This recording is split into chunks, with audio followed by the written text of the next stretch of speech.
Rebonjour, donc ça y est, cette fois on y est, on va faire du CRUD, hein. CRUD ça veut dire Create, Read, Update, Delete, hein. C'est-à-dire en fait c'est les opérations de lecture et d'écriture, on ajoute, on modifie, on élimine et on lit. Donc ça y est, maintenant on connaît la Ravel, on l'a installé, on sait quelle idée à utiliser, on a timidement vu un petit peu les routes, bon, et puis ça n'a pas été beaucoup plus loin. Donc maintenant, ce qui nous intéresse, c'est d'utiliser, on va dire, une table simple, donc c'est un truc typique que j'ai trouvé dans un tutoriel, qui s'appelle Books, hein, donc tout simplement des livres, des bouquins, ok, et avec ça, on va faire tout simplement pouvoir créer un nouveau bouquin, pouvoir éliminer un bouquin, pouvoir éditer un bouquin, pouvoir lire un bouquin et pouvoir lire tous les bouquins. Voilà. Donc, comment dire, moi quand je travaille en PHP pur, normalement j'ai une opération de lecture et 3 opérations d'écriture. Pourquoi? Mais parce que la partie administration que je travaille est assez simple. C'est-à-dire qu'en fait, quand je lis, on va dire, toutes les données, d'accord, ça me suffit. C'est-à-dire qu'en fait, je vois toute l'information. Mais c'est vrai que mentalement, d'accord, d'une manière abstraite, quand on imagine un petit peu tout ça, on peut dire, voilà, effectivement, tu as un formulaire pour enregistrer de nouvelles données, tu as un formulaire pour modifier les données, et tu as à peu près l'équivalent d'un formulaire, mais enfin c'est plus de la lecture, et là effectivement c'est en fonction d'un idée pour dire tiens montre-moi le livre avec l'idée numéro 2, d'accord. Alors pour mener ça à bien, ce que j'ai fait, bon il a fallu lutter un petit peu hein, pour faire fonctionner ça, j'avais des problèmes de référence, de use et de choses comme ça. Donc en fait ce que j'ai fait c'est tout simplement un document Word qu'on va suivre, ok, du début jusqu'à la fin, pour faire toutes ces opérations là, voilà. J'espère que ça va marcher, j'en sais absolument rien, d'accord. Donc on va regarder un petit peu ce document. Alors déjà, il faudrait quand même faire fonctionner, alors, attendez, je vais lancer Firefox parce qu'il est plus rapide à ce niveau-là. Donc là tout simplement ce que je vais montrer c'est que le localhost ne fonctionne pas, d'accord. Voilà, ça va aller assez vite, voilà, il me dit je ne peux pas me connecter. Donc pourquoi il ne fonctionne pas? Bien évidemment parce que j'ai rien lancé, hein. Donc ce que je vais faire dès le début c'est lancer Xampp. D'accord, donc le contrôle panel de Xampp. Et puis là, je commence tout de suite à lancer le service Apache et le service MySQL. D'accord. Voilà. Alors, je vais quand même aller regarder ici parce qu'il est possible que ce soit encore un tout petit peu sale. Là, il faut m'excuser, je n'y ai pas pensé du tout. Donc, je me mets sur phpMyAdmin. D'accord. Je vais sur Homestead. Et effectivement, j'ai déjà Books et j'ai Migrations. Eh bien non, nous allons les éliminer pour être totalement propre, sans rien, d'accord, et je les élimine, d'accord, voilà, donc oui, ça c'est dehors, au revoir, on y reviendra, pour l'instant, bon, on y va assez vite, donc c'est bon, je ferme, ok, donc ça veut dire qu'on n'a rien dans notre base de données. Alors, la première chose qu'on va faire, c'est vérifier que notre base de données est correctement configurée, très très rapidement, là j'essaye d'aller un tout petit peu plus vite, il est possible que la vidéo quand même prenne du temps, parce qu'il y a pas mal d'opérations à faire, donc voilà. Alors, c'était encore sélectionné. Database Homestead, username Homestead, password secret. Donc là, ça veut dire qu'on a le nom de base de données, le nom d'utilisateur et le password, nom d'utilisateur et password étant ce qu'on appelle les crédentiels. Ok. Maintenant, dans config, on a quelque chose qui s'appelle database.php qui se situe ici, et vous voyez, c'est exactement la même chose. Donc a priori, à ce niveau-là, c'est bon. Alors maintenant, ce qu'on va faire, c'est, vous voyez, hein, ce document Word, d'accord, voilà. Et alors là, je vais rappeler un tout petit peu, tout simplement, ce qu'est le MVC. Alors, le MVC, ça veut dire quoi? Ça veut dire qu'ici, on a un navigateur, d'accord. Donc, évidemment, pour accéder à Internet, on est obligé d'utiliser un navigateur qui est un programme d'application. Mais enfin, une fois qu'on utilise ce programme d'application, voilà, Internet est ouvert, on peut aller absolument où on veut, d'accord. Donc ça, a priori, je pense que, enfin j'espère que tout le monde le sait. Donc voilà, Submit User Request, ça veut dire tout simplement, quand j'écris quelque chose dans l'URL ou l'URI, c'est-à-dire dans la barre d'adresse, d'accord, ou alors je le fais par un hyperlien, un hypertexte ou une image qui a un lien, d'accord, tout simplement ce qui va se passer, c'est qu'on va commencer à enrouter, hein, c'est-à-dire faire du routing et aller sur le fichier route.php. Alors, c'est pas complètement vrai, d'accord, parce que à l'origine ici, d'accord, on a quand même un petit coin où on peut faire ce qu'on veut et c'est public, d'accord, ou public. Donc public ici, d'ailleurs on a le petit htaccess qui va bien, d'accord, qui est à peu près équivalent à php-ini, ça c'est important, parce que des fois en fonction de votre hébergement, vous n'avez pas le droit de modifier le php-ini, et donc vous allez utiliser l'htaccess on va dire comme une alternative, hein, ce qui peut être bien pour la réécriture d'URL, etc., etc. Mais là, je parle un petit peu de PHP pur. Et ensuite, tout va passer par l'index PHP, mais une fois que c'est passé par l'index PHP, alors effectivement, on va aller sur route PHP. D'accord? Donc, on va d'abord sur les routes, puis ensuite, comment dire, on va exécuter tout ce qui est enrouté dans le fichier route PHP dans le contrôleur qui va bien, hein, c'est-à-dire celui qu'on a défini. D'accord. Le contrôleur va interagir avec le modèle qui interagit lui-même avec la base de données, qui va renvoyer les données au modèle, qui les renverra au contrôleur, et enfin le contrôleur prendra ces données-là et les mettra principalement dans une variable, d'accord, et les renverra tout simplement vers la vue, et ensuite tout ça sera renderisé, on va dire là-dedans. Donc forcément l'avantage de ça, c'est qu'on peut avoir une personne qui travaille là, on peut avoir une personne qui travaille là, et on peut avoir une personne qui travaille là. D'accord? Donc c'est vrai que je me fatigue jamais de donner un petit peu les arguments, hein. C'est peut-être un petit peu pour me convaincre moi-même, hein, parce qu'à l'origine, je suis très ami de faire les choses par moi-même et d'appliquer ma propre logique. D'accord? Mais enfin bon, tout le monde ne jure que par les frameworks, donc il faut peut-être prendre le train en marche et puis s'y mettre. Donc j'ai choisi Laravel. Et donc, eh bien, c'est parti. D'accord? Alors là, je présente un petit peu le document. Hein, d'accord? Voilà, bon, rappelez-vous, hein, un code, Laravel, c'est un code structuré, c'est un code qui est propre, c'est un code facile à lire, c'est un code facile à implémenter, c'est un code facile à modifier, c'est facile de travailler en équipe, que ce soit avec des programmeurs, des designers graphiques. On a un long-term support, c'est-à-dire en fait un support long terme, aussi bien au niveau sécurité que de la plateforme proprement dite. Et puis ça nous simplifie la vie de manière qu'on n'a pas toujours à réinventer la roue avec nos authentifications, nos gestions d'utilisateurs, je sais pas moi, nos fonctions de hash et bien sûr nos opérations crudes, c'est-à-dire de lecture et d'écriture, on va dire base de données. Donc voilà, donc là j'explique un petit peu ce qu'on va faire, hein, c'est-à-dire que c'est pas la peine de regarder. D'abord on va créer une route, enfin c'est une seule entrée, mais enfin qui correspond quand même à cette entrée, donc ça on va voir comment ça se passe. Donc je vais créer une entrée dans le fichier route qui existe déjà. Ensuite je vais créer le fichier contrôleur. Ensuite je créerai une petite request quand même pour les opérations d'écriture, sauf l'opération éliminée, ça veut dire l'opération tout simplement d'édition et de création, quoi, on va dire, qui réellement s'appelle Store et Update, attention, donc ça, tout ça on va bien le voir. Ensuite je créerai tout simplement le modèle, d'accord, et ensuite je créerai, on va dire, les vues, d'accord, et petit à petit évidemment il faudra implémenter tout ce qu'il y a dans le contrôleur.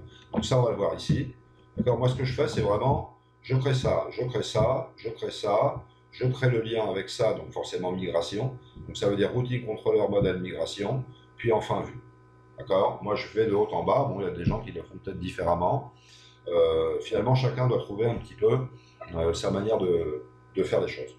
Donc, vous voyez, hein, on crée la route, on crée le contrôleur, on crée la request, on crée la requête, donc, on crée le modèle, on crée la migration, et enfin, tout simplement, on crée les vues.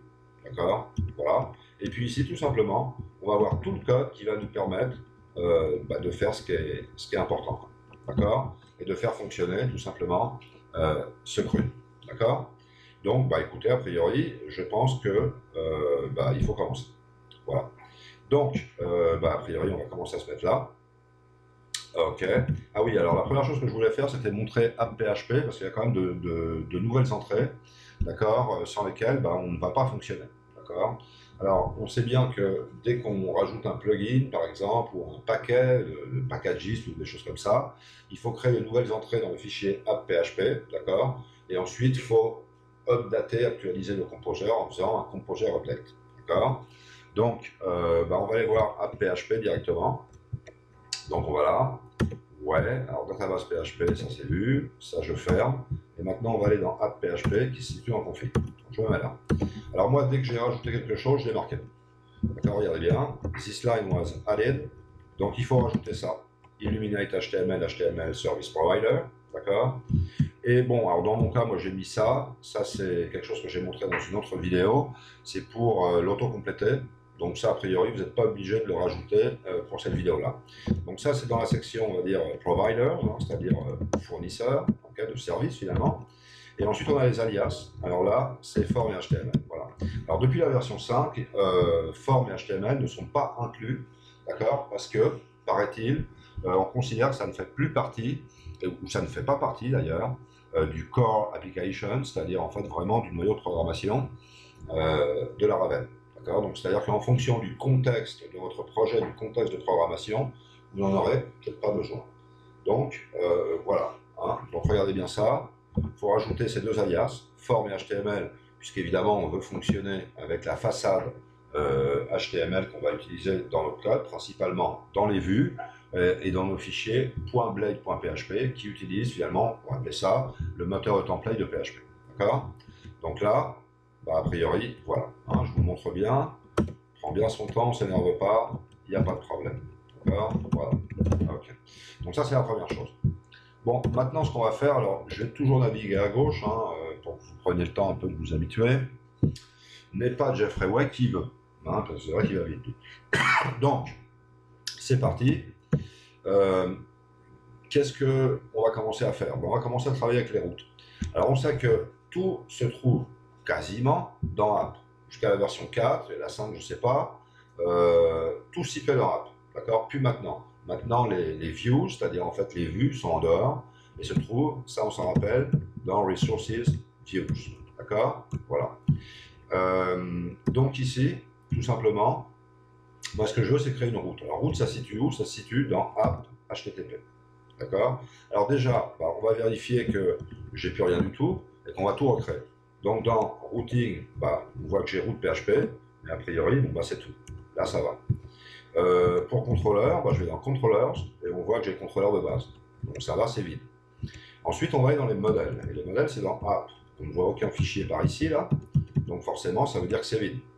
Et ensuite, on va dans les vues. Donc il y a une vue qui existe, qui est la vue par défaut, qui est la Welcome Blade, c'est Welcome, tout simplement. Mais c'est tout. D'accord?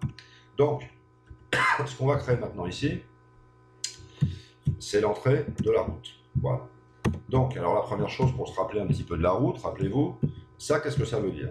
D'accord? Ça, premièrement, c'est une closure. D'accord? Donc là, ici, on a ce qui s'appelle une façade. D'accord?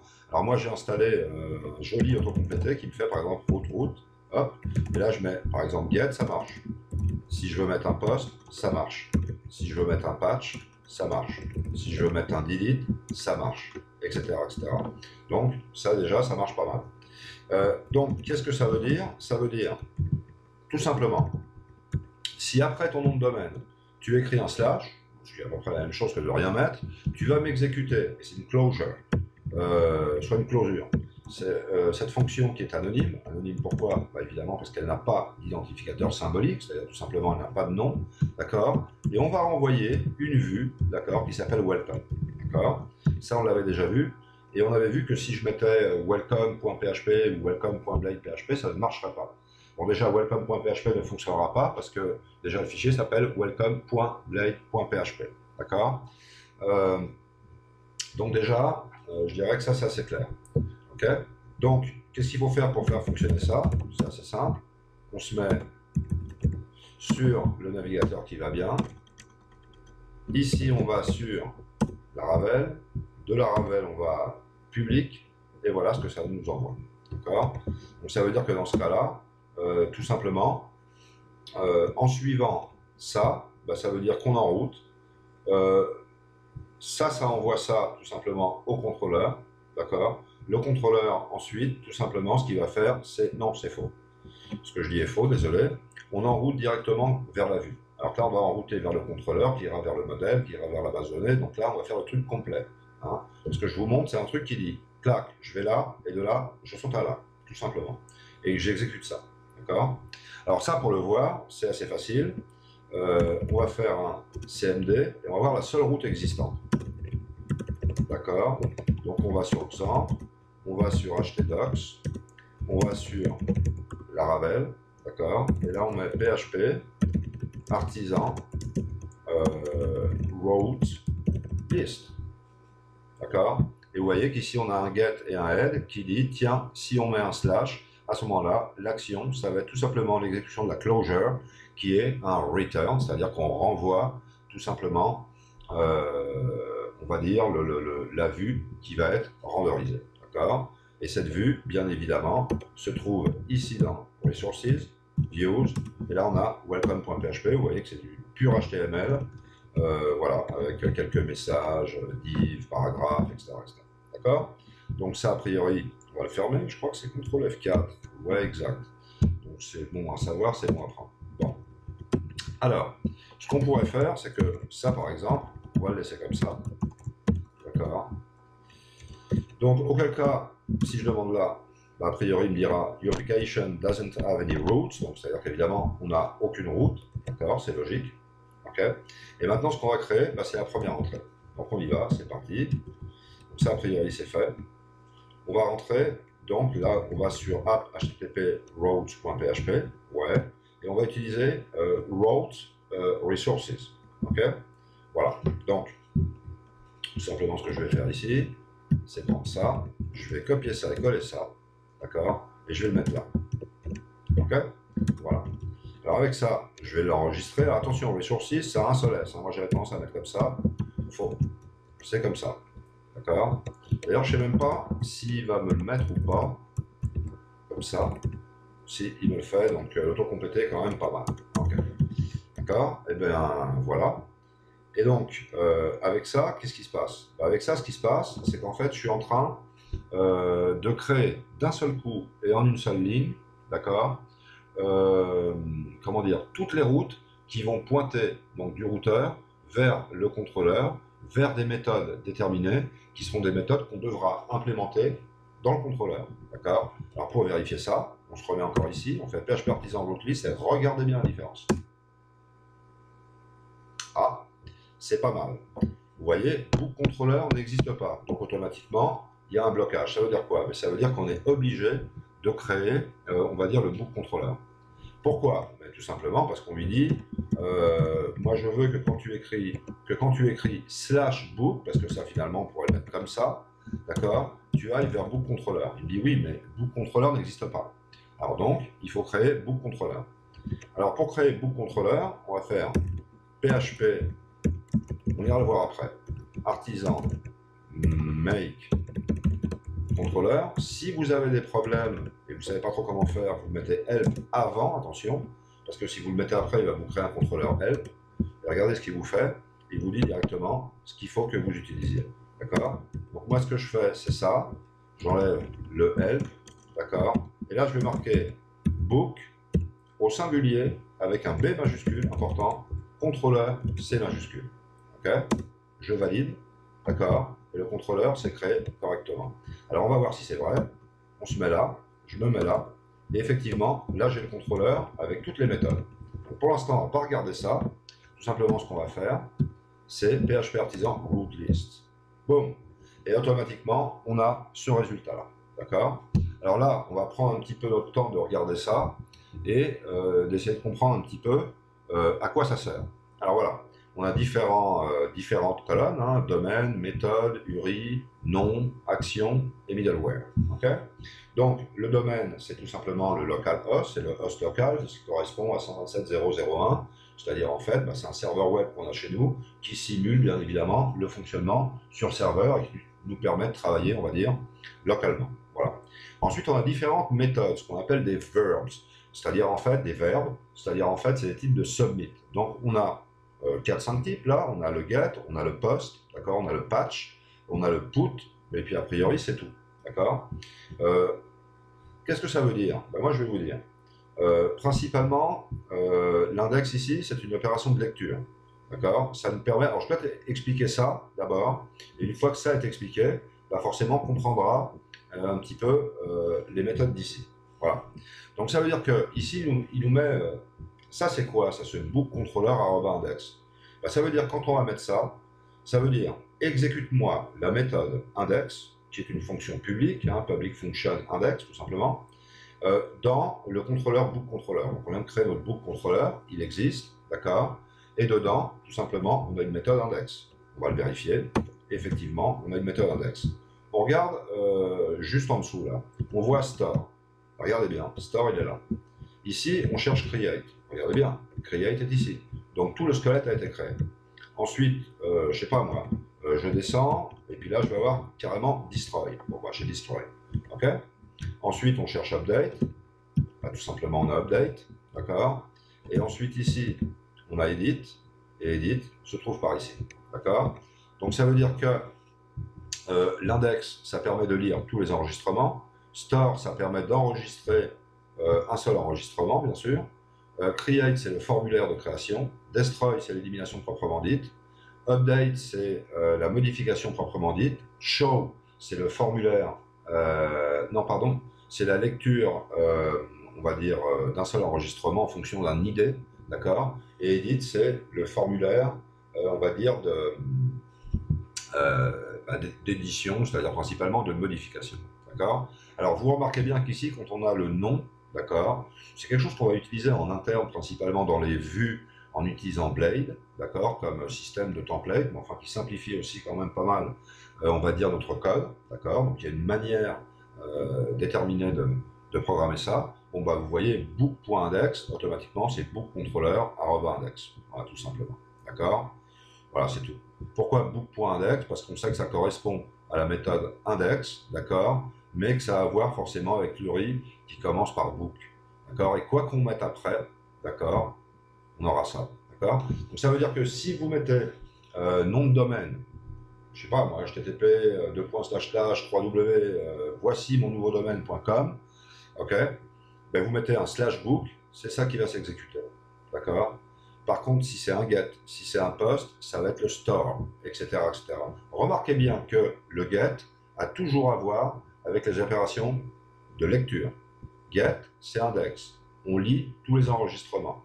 Get ici, c'est create. Bah, tout simplement, on lit le formulaire d'entrée de données. D'accord. Ici, le get, c'est un show. Donc, tout simplement, on lit un seul enregistrement en fonction d'un ID. C'est pour ça d'ailleurs qu'ici, c'est paramétrisé. D'accord.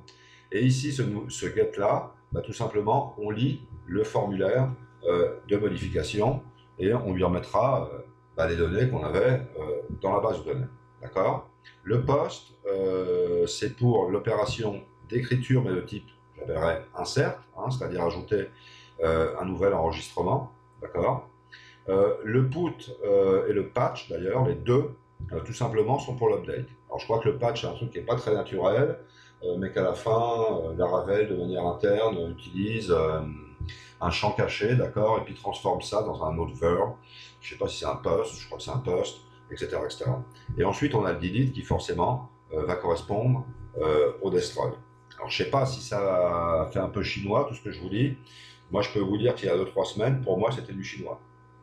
Ah, mandarin. Ah ouais, je comprends rien. C'est simple.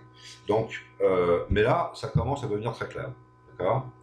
Donc, ça veut dire par exemple que quand vous voulez ouvrir, je ne sais pas moi, le formulaire d'entrée de données ou de création, bah, tout simplement, nom de domaine, /book /create. Et évidemment, tout ça, on va dire, c'est gérable par tout simplement des liens, des hyperliens, des hypertextes, des images et des choses comme ça.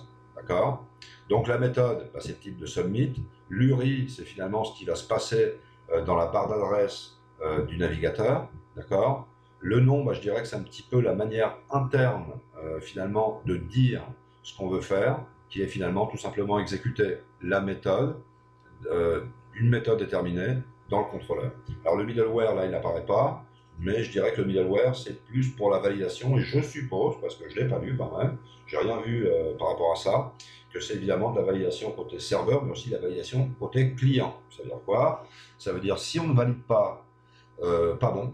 Si on valide côté client, c'est bien, mais un hacker, il va savoir sauter ça. D'ailleurs, même un pseudo-hacker va prendre un programme, je ne me rappelle plus comment il s'appelait, mais enfin, il y a des programmes qui permettent d'essayer de hacker, on va dire directement. D'accord. Donc, problème. Côté serveur, là, ça va être déjà beaucoup plus difficile de hacker. D'accord. Et voilà.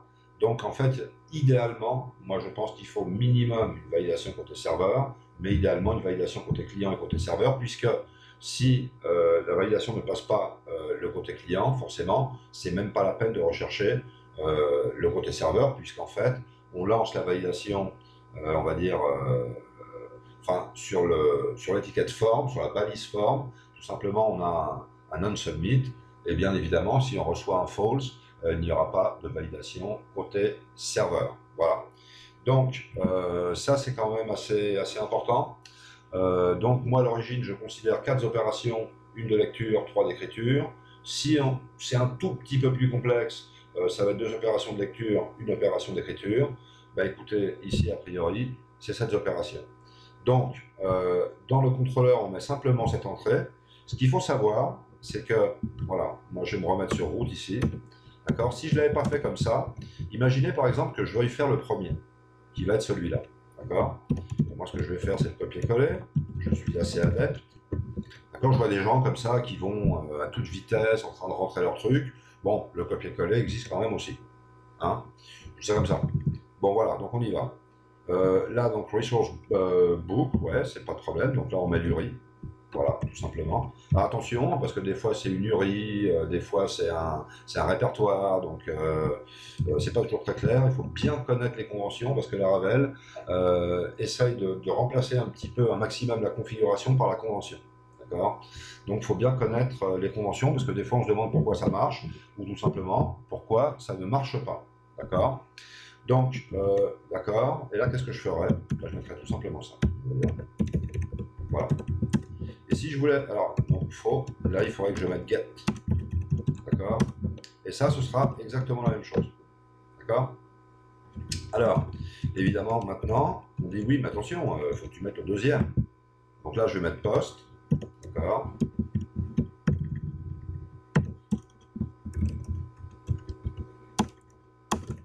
Store, ok. Donc tout simplement, ça veut dire, si tu me fais un get et que tu m'écris book, je veux que tu m'exécutes tout simplement la méthode index du contrôleur appelé bookController. Si tu me fais un post et que tu m'écris book, je veux que tu m'exécutes store de bookController. Donc ça veut dire que bookController, c'est mon contrôleur pour ma table books, attention important, au pluriel, ça on va le voir plus tard, d'accord. Et donc toute l'implémentation va devoir être là. Donc, pour l'instant, on a simplement, on va dire, les déclarations, ok. Mais évidemment, tout ça, il faut implémenter. Alors moi déjà, particulièrement, je suis peut-être un petit peu spécial, mais j'aime pas ça. Alors, donc ça, je vais l'enlever. Ok. Moi, j'aime bien que le code soit assez minimaliste. Bon, allez, c'est bien, on comprend un petit peu ce qu'on fait.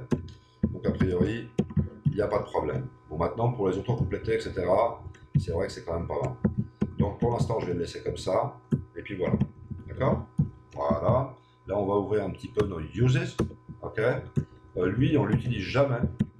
Donc, au revoir. D'accord. Et puis, a priori, on enregistre ça comme ça. Donc, je pense que pour la première vidéo, c'est suffisant. J'ai présenté un petit peu le fait qu'on va faire du CRUD, c'est-à-dire en fait des opérations de lecture et d'écriture, qu'on va travailler en MVC, c'est-à-dire en modèle vue contrôleur, mais aussi avec des routes et avec des requests. D'accord.